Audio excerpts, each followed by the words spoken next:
Hey everyone, how are you doing? Nathan here from P8 Studios. Welcome back to a XNA tutorial, and this one is just going to do a brief overview on a spawn pool.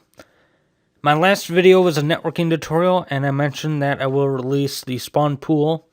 It's actually released now if you check out the particle system in a subversion. And you'll have access to the spawn pool in that project, but it will provide it in the networking series, and we'll actually use it for the bullets. It's a nice thing to have. You don't really necessarily gain much for having 5 bullets, but when you have hundreds or thousands of particles, it's very beneficial.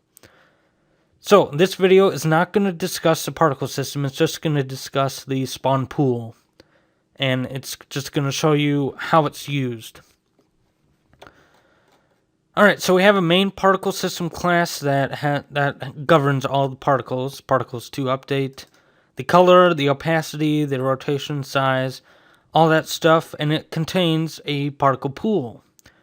And we call new, it's a particle pool, it's a spawn pool of type particle, and we pass the number of particles to have in it.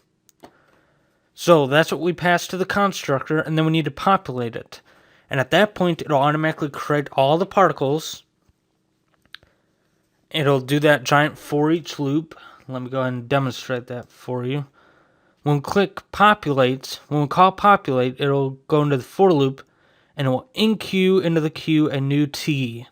So we call the constructor of all the particles, and then we set the count to max items. Now, once you set the max items, you cannot change it. Or you can add it. It doesn't do any checking, but you can add it if you really want to. But populate will only work for the max items count. Okay, so once we have the particle pool populated,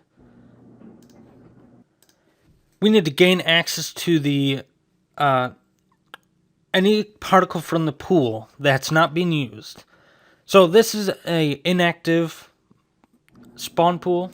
So it doesn't matter which one we grab, we just call release, and it'll automatically dequeue a particle from the spawn pool, and it will give us the object. That's what the T is for in the public T release. So it returns the object. Where was that? System. Okay, so we get that object, we generate the particle based on that object. So we use that object, it's not being used, we reset the information, we set its position, its rotation, its scale, its color, its lifetime, all that stuff we will modify that object, and we will return it, the changes.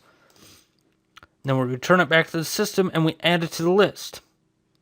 Alright, that's pretty simple, and it's removed from the pool. It's added to our active list. Now, at the end of its life, whenever it's done, we want to remove it from our active list and add it back to the pool. And at that point, it's going to be an inactive particle that we can again dequeue or release, and we can use that again.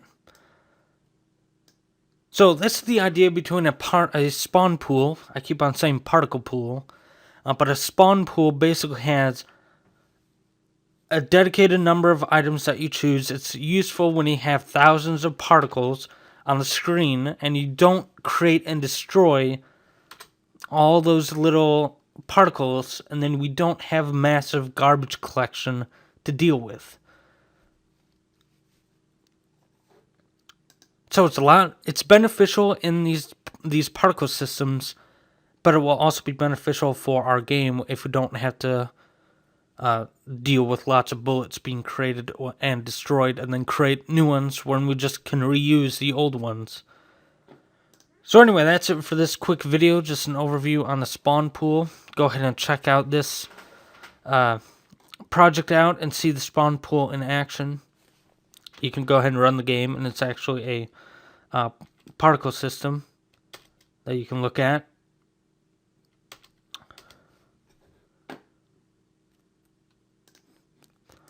Alright, so I hope to see you next time.